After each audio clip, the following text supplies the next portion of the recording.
One of the questions we get asked most often is what starts my downswing? Today, you're gonna find out. In today's video, you are gonna learn why starting your downswing correctly, it gives so many golfers fits. We're gonna show you what should happen and what does happen in high level swings. And we're gonna show you how to put those same movements into your swing. What would you say would be one of the #1 reasons golfers have a poor sequence to start the downswing? I think it's hard because they start separating the backswing and the downswing too much. They think of it, everything goes back and everything goes forward. They don't realize there's this real critical middle of the swing that creates some stretch that kind of takes away the thought process of a backswing and a downswing. It's just a swing that you're making, and the top of the swing just happens to be there because you're changing direction with the body. I hope I got that across okay. With all the gears data that we have on tour players, we have 10 times more on amateur golfers. Yeah.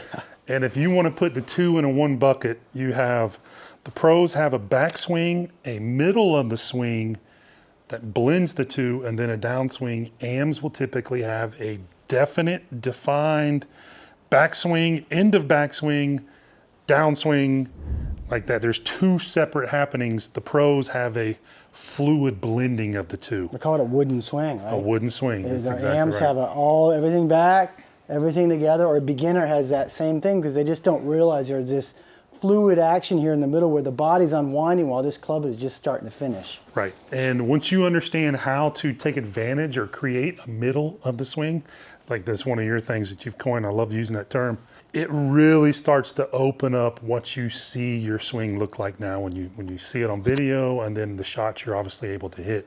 So let's talk about now what should happen.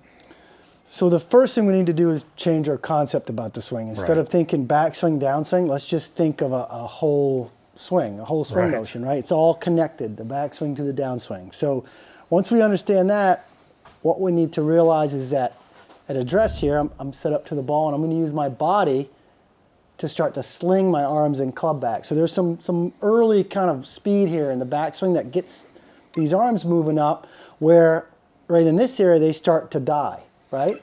I love how you said sling rather than put them up there. You're not placing them up there.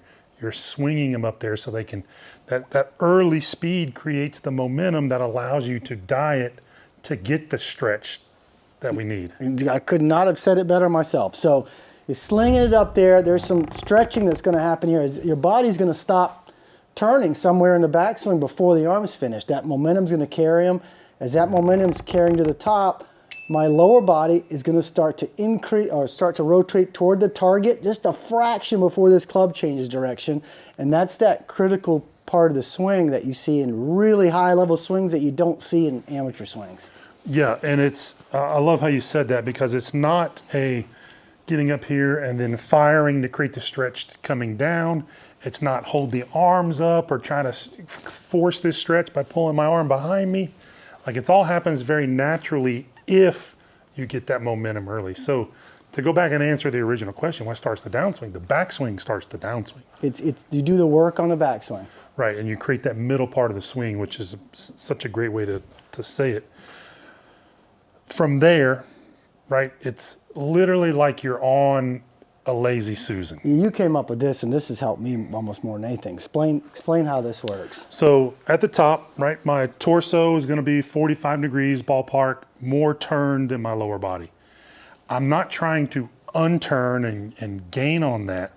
I'm trying to leave this relationship, this 45 degrees, as if my lower body was on a big lazy Susan and you were just wheeling me around.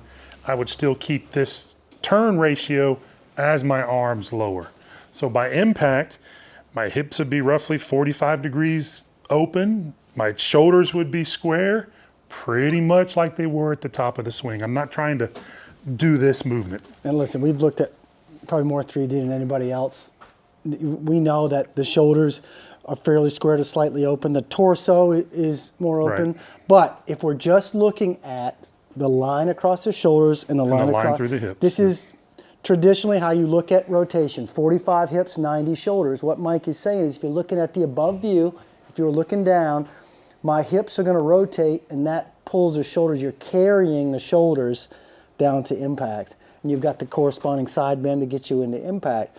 What you don't want to do is start to close this gap early, because that's a shouldery kind of swing, and that destroys the sequence. Right, so you can think of it in the simple terms as kind of the upper body gets the backswing going, because you want that separation. Right? This is going to go twice as far as this.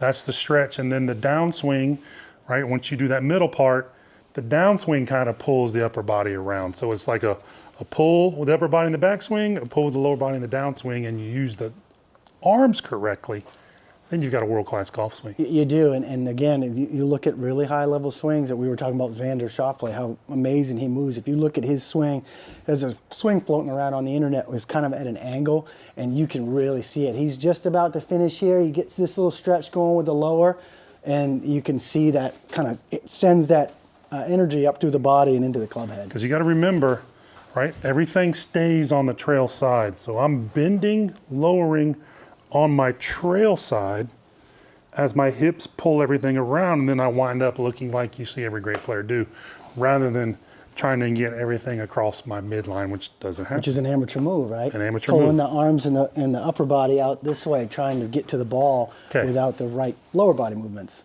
A really simple drill for this that is a literally pass or fail drill. Yeah, I haven't seen anybody else teach it this way. We teach together a lot, so we're always bouncing ideas off each other and like, hey, would this make sense to try? And he's the first one that was told somebody to do it in a lesson, and now I do it with my own practice. So what we have people do is say, hey, listen, I want you to make a swing, but I want you to put the brakes on right here.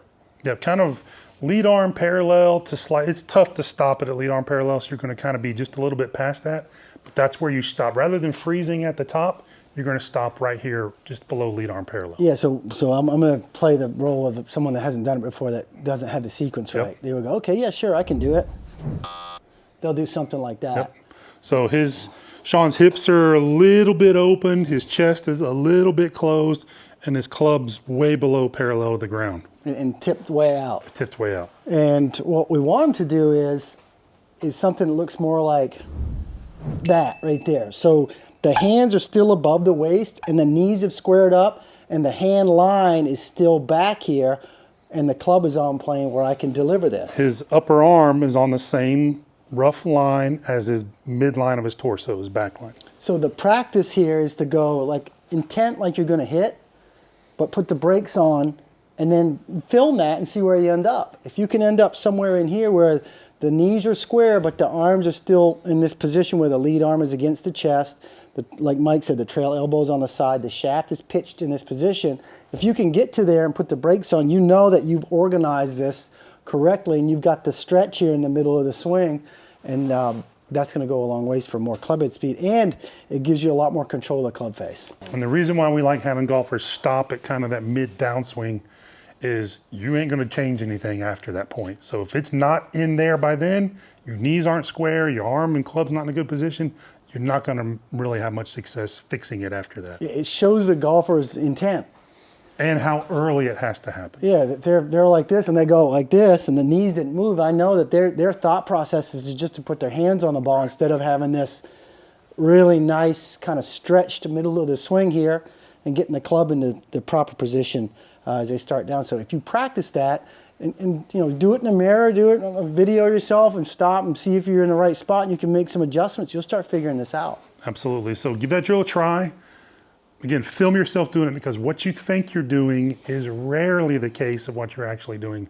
Confirm what you're doing, avoid your feels, or you got to almost kind of betray your feels when you're learning how to do something new. So film yourself, go slow enough to do it, the speed will follow, but really focus on that sequencing and let your backswing start, let your downswing start in the backswing.